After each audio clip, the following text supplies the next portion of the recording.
Bienvenue dans la partie 2 de l'iceberg du paranormal. La surface, c'est ce que les gens connaissent, les histoires qu'on raconte pour se faire peur, les phénomènes dont tout le monde a déjà entendu parler, sans jamais réaliser que même ici, la vérité est déjà trop lourde pour beaucoup. Bienvenue sur la première marche, là où commence la descente. On pense que les poupées sont inoffensives, mais ce sont les objets les plus faciles à habiter, car elles ressemblent à l'humain. Elles ont un visage, un corps, des yeux qui observent même lorsqu'on dort. Certaines poupées ne sont pas seulement hantées, elles retiennent quelque chose, comme si une âme refusait de quitter son enveloppe. Les cas les plus célèbres racontent que les poupées changent de place, tournent la tête, modifient leurs expressions. Mais les cas les plus inquiétants, ceux qu'on ne raconte pas, ce sont les poupées qui murmurent, celles qu'on entend respirer. Les champs de bataille hantés. La guerre laisse des traces que le temps n'efface pas. Certaines terres sont saturées de peur, de douleur, de cris, comme si la mort n'avait jamais quitté l'endroit. Des silhouettes de soldats marchent encore la nuit. Des détonations résonnent alors que le terrain est désert. Des appels à l'aide enregistrés sur des radios coupées du monde. Les champs de bataille sont des boucles, des fractures temporelles. Et ceux qui s'y perdent disent qu'ils n'étaient pas seuls. Bien avant nos religions, avant même nos mythes les plus anciens, il existait des êtres faits non pas de chair, mais de feu. Des créatures capables d'observer les humains sans jamais vieillir. On les appelle les djinns. Les djinns font partie des créatures les plus anciennes mentionnées dans les traditions du Moyen-Orient. Ils ne sont ni anges ni démons. Ils sont autre chose. Selon les récits, ils ont été créés bien avant les humains à partir de feux sans fumée. Un feu vivant, un feu capable de penser, et surtout un feu libre. Car contrairement aux anges, les djinns ont leur libre arbitre. Ils peuvent choisir d'être bons ou profondément maléfiques. Les traditions racontent qu'ils vivaient dans un monde parallèle du nôtre, un monde invisible, superposé à la réalité. Une ville peut exister dans notre monde, et juste au-dessus d'elle, sa version pour les djinns. Une maison abandonnée peut être un palais pour eux. Un terrain vide peut être leur territoire. Certains disent même que lorsqu'on marche seul la nuit, on traverse parfois leur route. Plusieurs clans de djinns existent, chacun avec ses particularités. Parmi les plus souvent mentionnés, les ifrits, puissants, colériques, liés au feu. Les marids, les plus forts, souvent associés à la mer. Les ghouls, trompeurs, mangeurs de chair, maîtres de l'illusion. Les silas, esprits capables de manipuler les humains discrètement. Mais peu importe leur forme, une chose est sûre, aucun djinn n'est jamais totalement honnête. Comment savoir si un djinn rôde près de toi? Les anciens donnent plusieurs signes. Des objets disparaissent et réapparaissent ailleurs. Des bruits provenant de pièces vides. Des ombres passent dans ton champ de vision. Une sensation d'être observé, surtout après le coucher du soleil. Des rêves extrêmement réalistes, comme visités par quelqu'un. Des parfums de brûlé, de terre humide, ou, au contraire, une odeur douce, presque hypnotique. Les djinns n'aiment pas se montrer, mais lorsqu'ils veulent être remarqués, ils savent exactement comment le faire. Contrairement aux fantômes, les djinns ont leur propre personnalité, leur propre ego et leur propre orgueil. Certains aident les humains, d'autres les tourmentent, mais tous ont un point commun. Ils n'oublient jamais une offense. Il suffit parfois de jeter une pierre dans un puits, de renverser de l'eau bouillante dans un coin sombre, ou de t'aventurer dans un lieu sacré ou abandonné pour attirer leur colère. Des voyageurs jurent avoir vu des silhouettes traverser le désert à une vitesse inhumaine. Des familles racontent avoir été chuchotées la nuit par des voix sans origine. Et certains exorcistes affirment que les possessions les plus difficiles ne sont pas causées par des esprits, mais par des djinns. Parce qu'un djinn ne possède pas, il envahit, il prend son temps et il n'abandonne jamais sa proie. Si tu entends ton prénom murmurer derrière toi, si une ombre passe sans bruit dans ta maison, si, la nuit, tu sens quelqu'un assis au bord de ton lit, ne te retourne jamais trop vite. Car dans certaines histoires, c'est le moment exact où le djinn a choisi de se montrer. Les forêts maudites. Certaines forêts ne veulent pas qu'on les traverse, où les arbres se tordent en spirale, où le silence est trop parfait. Les appareils cessent de fonctionner, les gens disparaissent, les silhouettes se déplacent entre les arbres, juste assez vite pour être vues, juste assez lentement pour te faire douter. Ces lieux ne sont pas hantés, ils sont vivants et ils observent. Les enfants indigo et les enfants Zoré. Certains enfants naissent différents, avec une lumière que personne ne peut expliquer, une intuition qui dépasse leur âge, une mission qu'ils ne comprennent qu'une fois devenus grands. On les appelle les enfants indigo, mais eux ne sont que la première génération, car dans l'ombre, bien plus rare, bien plus puissant, naissent aussi les enfants Zoré. Le terme apparaît dans les années 70. On raconte que certains enfants viennent au monde entourés d'une aura indigo, couleur associée à la sagesse, à la révolte et à la spiritualité. Les enfants indigo sentent l'injustice comme une brûlure, perçoivent ce que les autres ne voient pas, comprennent les émotions sans qu'on les leur explique, et refusent toute règle qu'ils jugent absurde. Ils ne sont pas sages, ils ne sont pas rebelles, comme s'ils avaient été envoyés ici pour éveiller quelque chose. Les enfants indigos ne sont que le début, car certaines traditions ésotériques parlent d'une seconde catégorie d'enfants, encore plus rares, encore plus énigmatiques. Les enfants Zoré. Leur aura n'est pas indigo, elle est d'un violet pâle, presque blanc, comme une lumière lunaire. Ce sont des enfants silencieux, observateurs, des enfants dont le regard semble vous traverser. On dit qu'ils portent une énergie ancienne. Les deux types d'enfants se distinguent dès les premières années. Les enfants indigos, instinctifs, émotifs, révoltés, cherchent à changer le monde par l'action.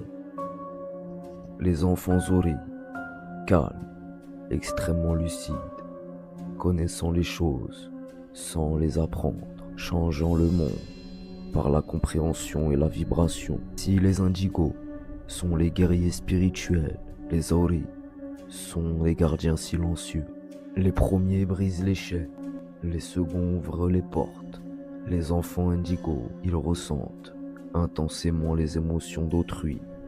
Ils détectent le mensonge d'un simple regard. Ils refusent l'autorité, sauf si elle est juste. Leur mission, déconstruire l'ancien. Les enfants Zoré, leur intuition dépasse la logique. Ils voient des choses avant qu'elles n'arrivent. Ils comprennent les symboles, les synchronicités, les rêves. Ils savent, sans qu'on leur explique, leur mission, guidée vers un nouveau cycle. Certains disent que ces enfants sont nés pour préparer un changement, un basculement de conscience. Les indigos réveillent les esprits endormis. Les Zoré montrent la direction après l'éveil. Deux forces complémentaires, comme le tonnerre et l'éclair, comme la nuit et l'aube. Beaucoup refusent d'y croire. Pour eux, ce ne sont que des enfants sensibles, intuitifs, créative, rien de surnaturel. Mais alors, comment expliquer les rêves partagés, les intuitions exactes, les enfants qui décrivent des choses qu'ils ne devraient pas connaître, et surtout, ce même sentiment d'être différent, d'être là pour quelque chose sans savoir quoi. Les rêves prémonitoires. Des milliers de cas documentés, des gens rêvent d'événements avant qu'elles se produisent, des catastrophes, des accidents, des morts. La science parle d'hallucinations, mais comment expliquer les rêves décrits à l'identique, avec lieu, date, et surtout pourquoi certains disent rêver d'un avenir qui n'arrive jamais, comme s'ils avaient vu une autre version du monde.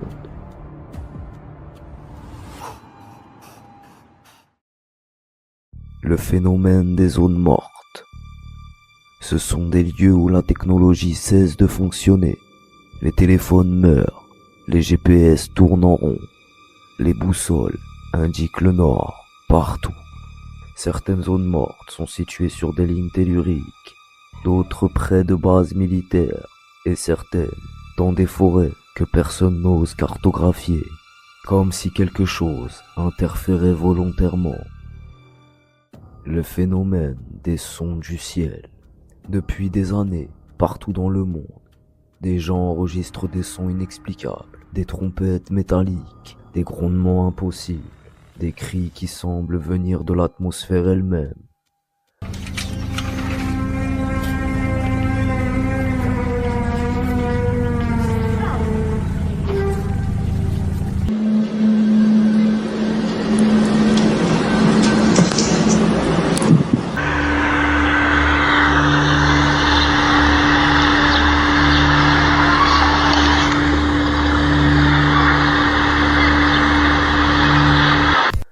Certains disent que ce sont des plaques tectoniques, d'autres parlent de signaux militaires, mais il y a des lieux où les sons suivent les gens, le ciel murmure, et personne ne sait pourquoi.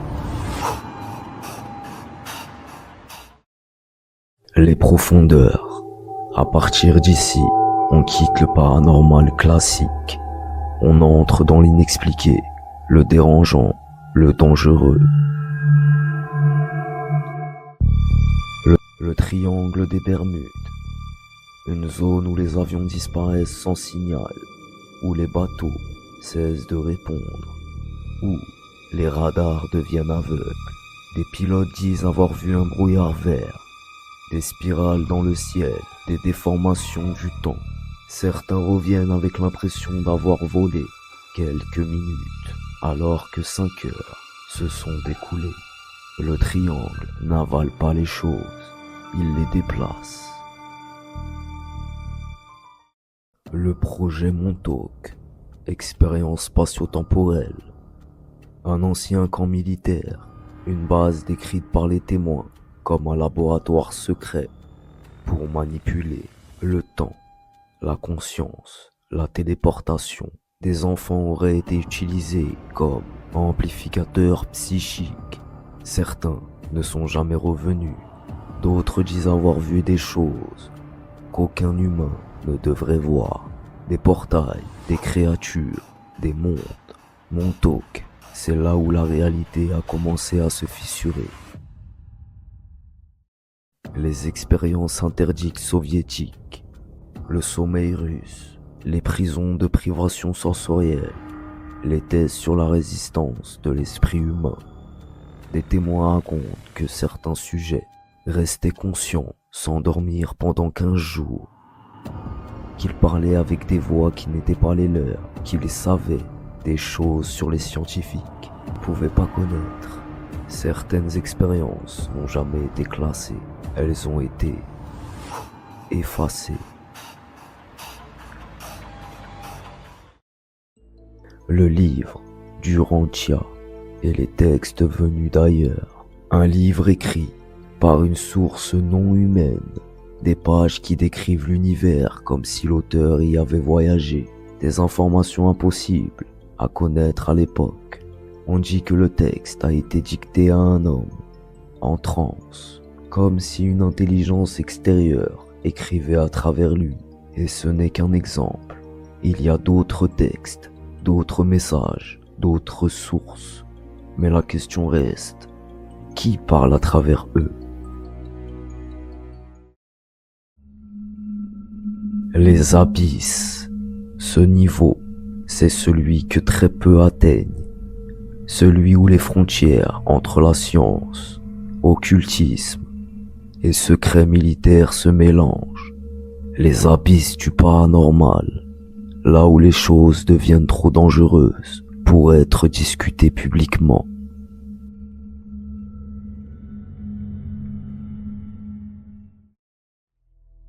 La porte des étoiles. Certains chercheurs affirment que des portails existent. Pas des portails de science-fiction, mais des anomalies énergétiques capables de relier deux points du monde instantanément. En Irak, en Syrie, au Tibet. Des structures anciennes décrites comme des portes.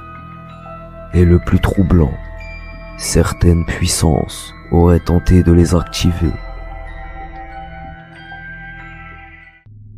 Le trou de Mel, un trou sans fond découvert par un fermier. Les objets jetés dedans ne touchent jamais le sol. Des animaux morts y auraient été jetés et seraient revenus vivants. Les scientifiques n'ont jamais pu étudier cette zone. Chaque tentative a été arrêtée. Certains disent qu'une organisation privée aurait scellé l'endroit parce que ce trou n'est pas naturel. Le time missing, le temps perdu. Des gens disparaissent quelques minutes, d'autres plusieurs heures, certains plusieurs jours. Et quand ils reviennent, ils ne savent pas ce qu'il s'est passé. Leur montre s'est arrêtée, leur téléphone s'est posé un jour plus tôt. Ils sont simplement décalés, comme si le temps les avait rejetés ou absorbés. L'abîme n'est pas le noir. À ce niveau, on atteint les phénomènes qui touchent directement notre réalité. Des entités, des anomalies, des choses qui dépassent totalement l'entendement humain. Ici, l'abîme n'est pas le noir. C'est ce qui l'habite. Les tulpas, des entités créées uniquement par la pensée humaine, assez réelles pour se manifester, assez puissantes pour influencer.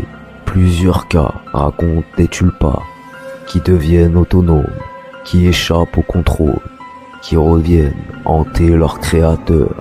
Les pensées créées et parfois, elles ne veulent plus mourir.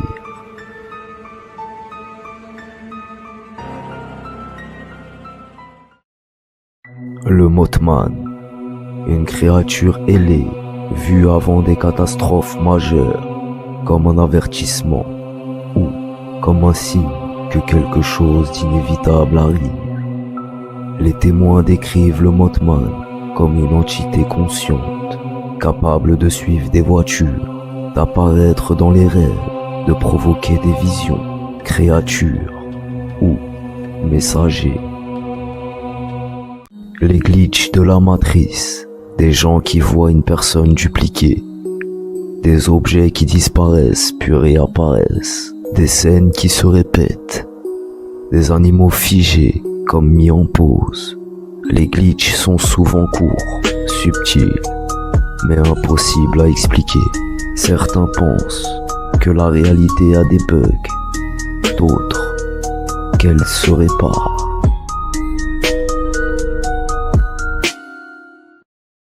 Le fond. On arrive à l'extrême limite, là où le paranormal touche ce qui n'a pas de nom, ce qui existait avant l'homme, ce qui existera après lui. Au fond, il n'y a plus de lumière, plus de réponse, juste le vertige.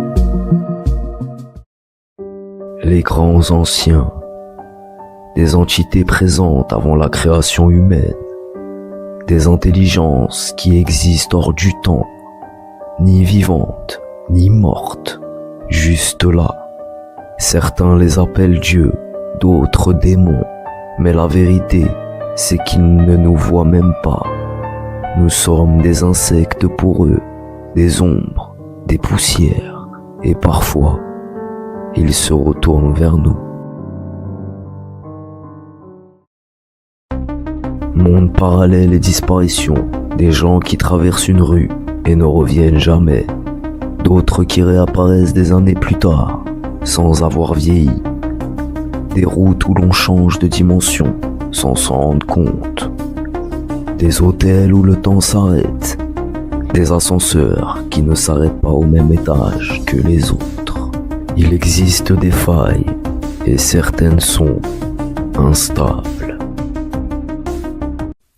Si tu as réussi à descendre tous les niveaux, bravo, tu viens de traverser l'iceberg ultime du paranormal. Et maintenant tu sais, tu ne regarderas plus jamais l'obscurité de la même façon, parce que derrière chaque ombre, chaque silence, chaque frisson, il y a peut-être quelque chose qui t'observe encore.